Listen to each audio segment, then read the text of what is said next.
overcome by everything that's happened to him. I, like you, I'm a libertarian, but I also completely understand your arguments in this segment. I think they made sense. I think one of the problems is when you're talking about, like you were maybe jokingly, maybe not, talking about mandating surgery for obese people.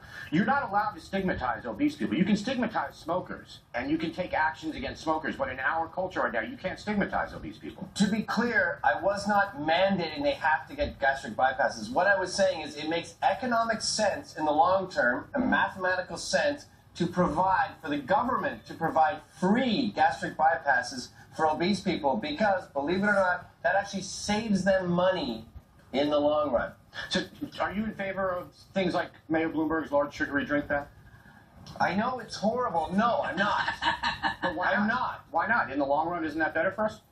I know, it's horrible. And a lot less expensive.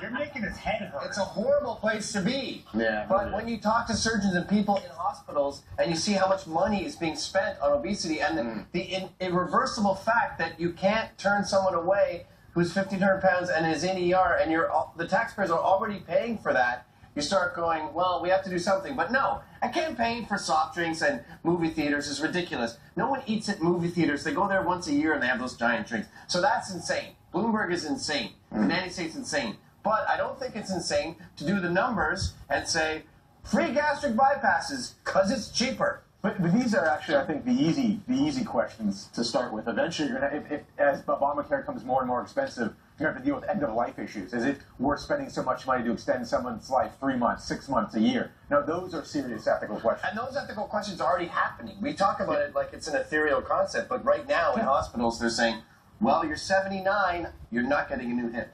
But Gavin, my big fear is, and this is something that I guess I think what Remy was saying too, is it's sort of like you start with the obese people and smokers, but then, as Remy says, there are other activities that people engage in that are risky, that could cost people money. That's a misnomer that's devoid of mathematics. That's the whole, like, first they came for the punks, and I didn't say anything. Then they came for First of all, I have to respond to and I didn't this. say anything. Gavin, even if you are serious about having all these people do the gastric bypass, I'm not sure where you're getting your information from, that it's going to be cheaper on the healthcare industry. The seriousness of this procedure keeps most people in the hospital for an extended period of time. They have to be monitored for the rest of their lives. They can die from infection. I think that, you know, it might have been a novel or interesting idea, but I'm not sure that you actually have any research or facts to back that up. I have plenty of facts to back it up, and I highly recommend you read a book by Edward de Bono called Six Thinking Hats, wherein he discusses the black hat, which is the negative hat, where you can say, that's not going to work, that's not going to work.